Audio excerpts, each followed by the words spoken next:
Hoy aprenderemos qué era el Imperio Español. Besamos. Tras el descubrimiento de América en 1492, España exploró y conquistó grandes extensiones de territorio en América, desde el actual suroeste de Estados Unidos, México y el Caribe, hasta Centroamérica, la mayor parte de Sudamérica, y algunos fuertes y asentamientos aislados por las actuales Alaska y Columbia Británica.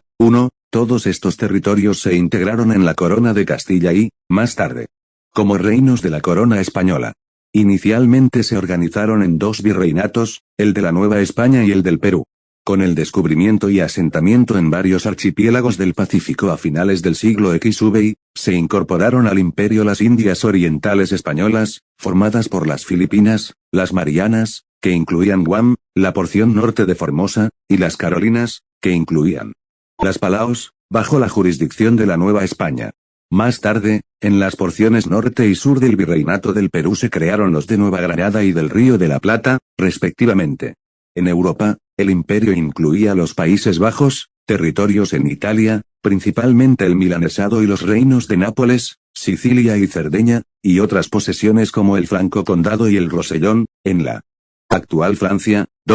En África, hasta el siglo XVI los territorios españoles se reducían a una serie de plazas fuertes. A raíz del reparto del continente entre las potencias europeas, España pasó definitivamente a administrar territorios en el Sáhara, en el Golfo de Guinea y en Marruecos. El imperio español alcanzó los 20 millones de kilómetros cuadrados, casi la séptima parte de la superficie de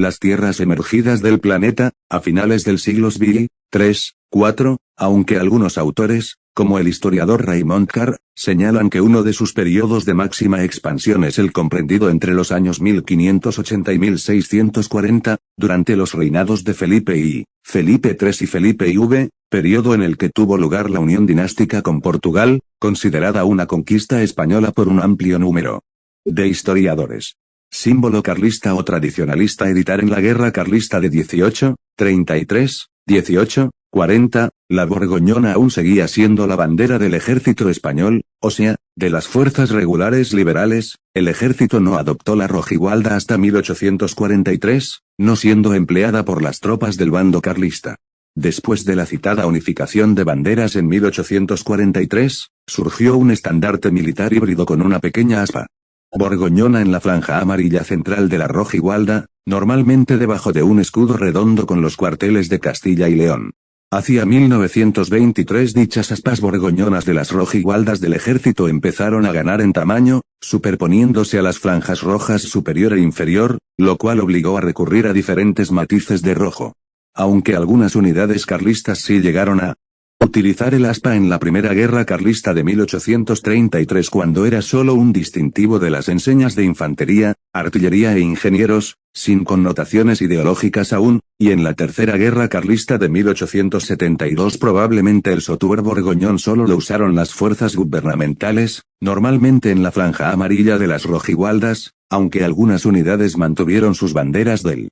modelo anterior a la unificación de 1843, la artillería y el regimiento inmemorial del rey, que en época de la Irrepública, entre 1873 y 1874, se quedó en inmemorial a secas. El aspa borgoñona como emblema político propio carlista es tardía, fue el 24 de abril de 1935,